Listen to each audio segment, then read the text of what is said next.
Selamat malam dan selamat datang di channel Gotik.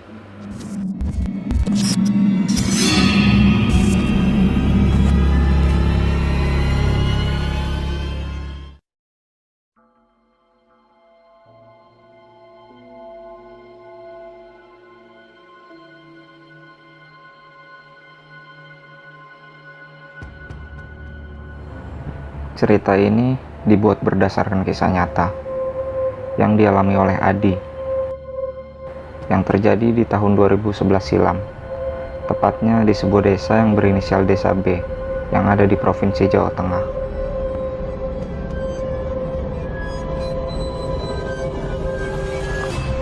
Kampung Adi adalah sebuah desa yang dikelilingi perbukitan yang cukup tinggi. Di kampungnya ada satu rumah. Rumah itu memang sudah ada dari sejak zaman Belanda. Rumah tersebut adalah rumah saudara Adi.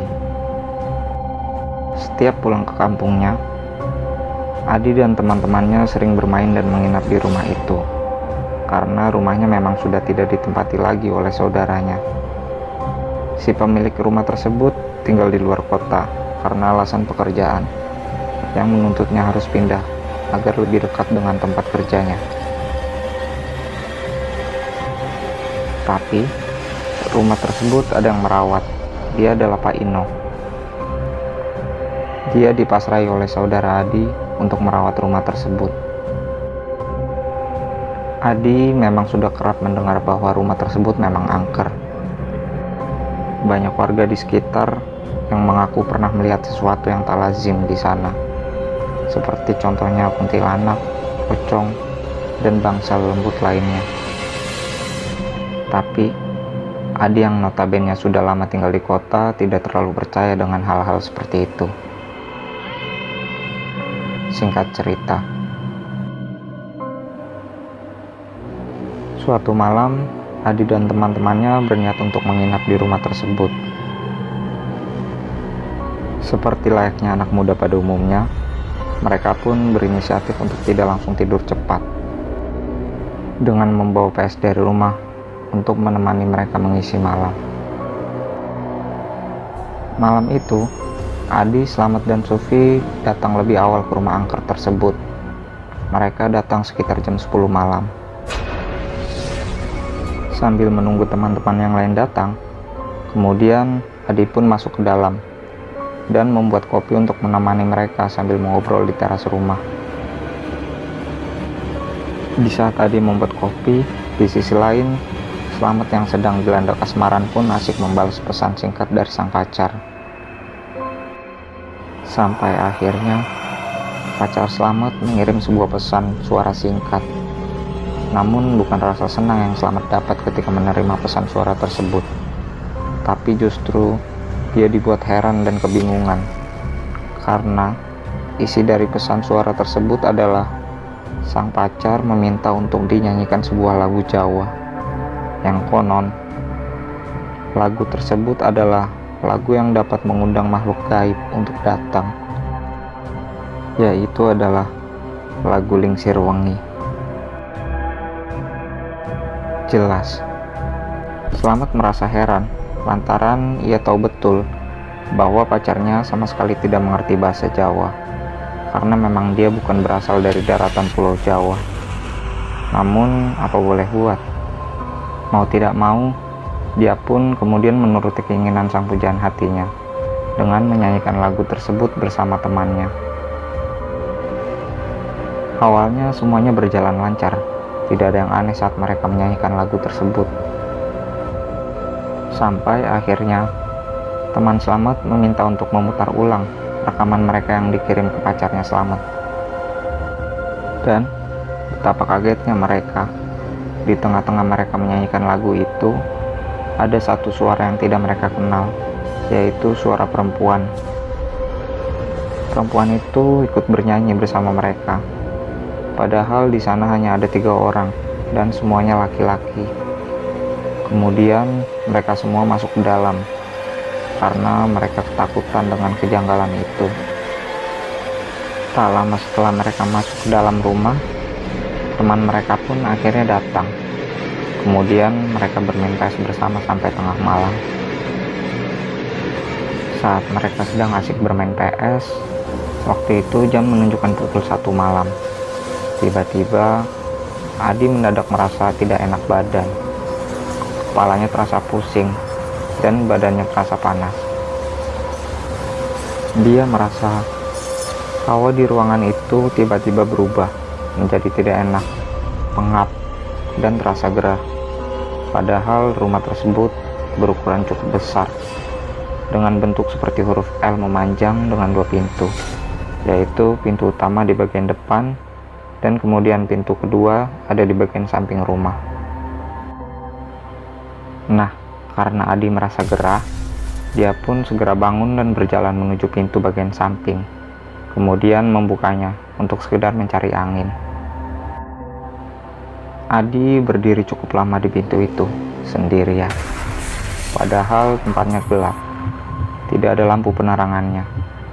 Penerangan hanya ada dari lampu jalan, yang tidak jauh dari depan rumah.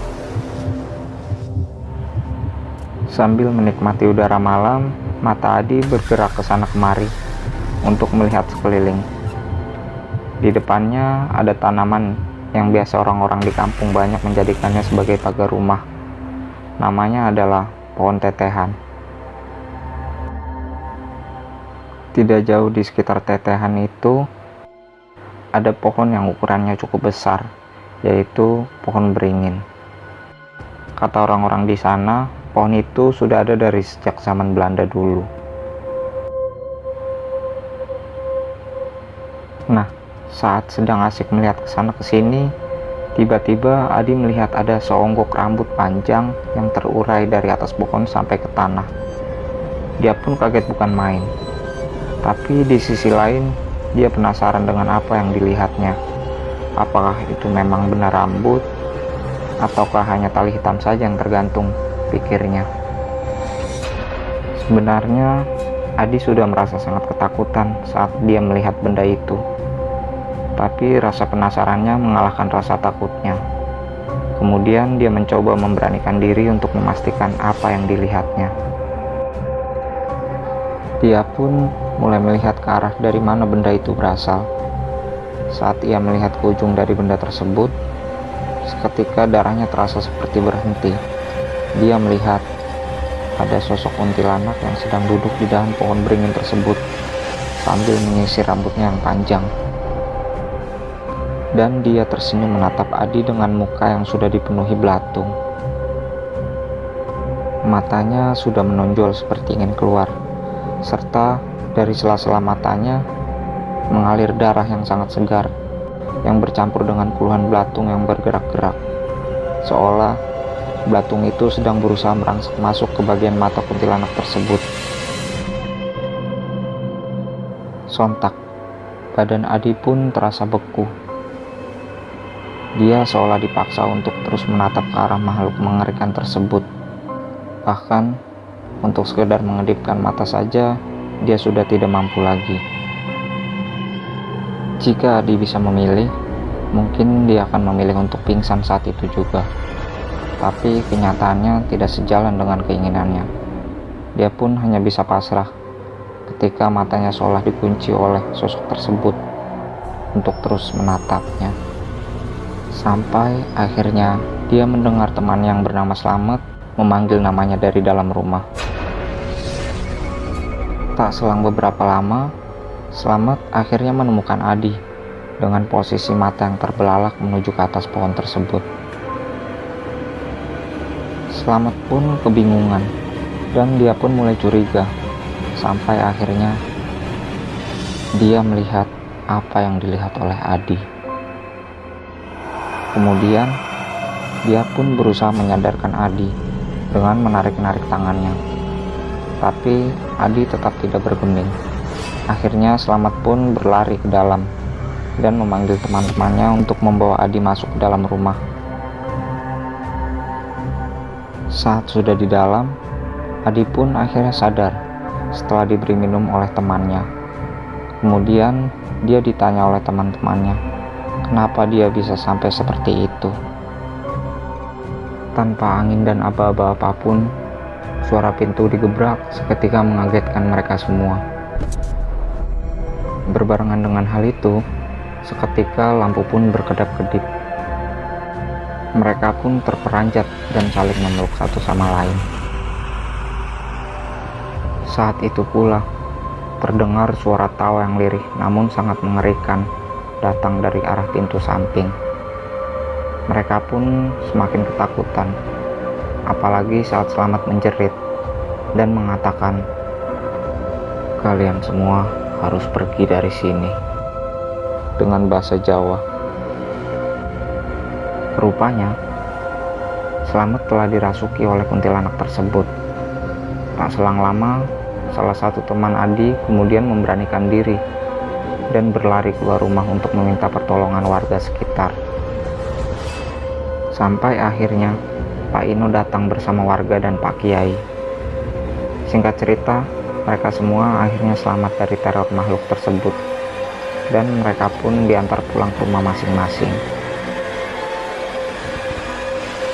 Beberapa hari setelah kejadian itu, salah satu saudara Adi, yang mana dia adalah Ua atau omnya, bercerita tentang itu semua.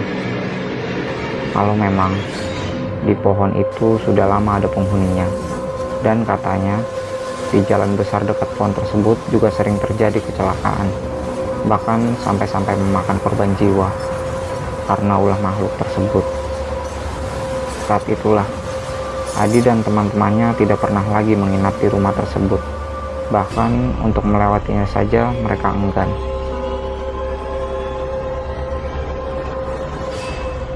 Itulah sepenggal cerita yang dialami oleh Adi. Sekian dan terima kasih.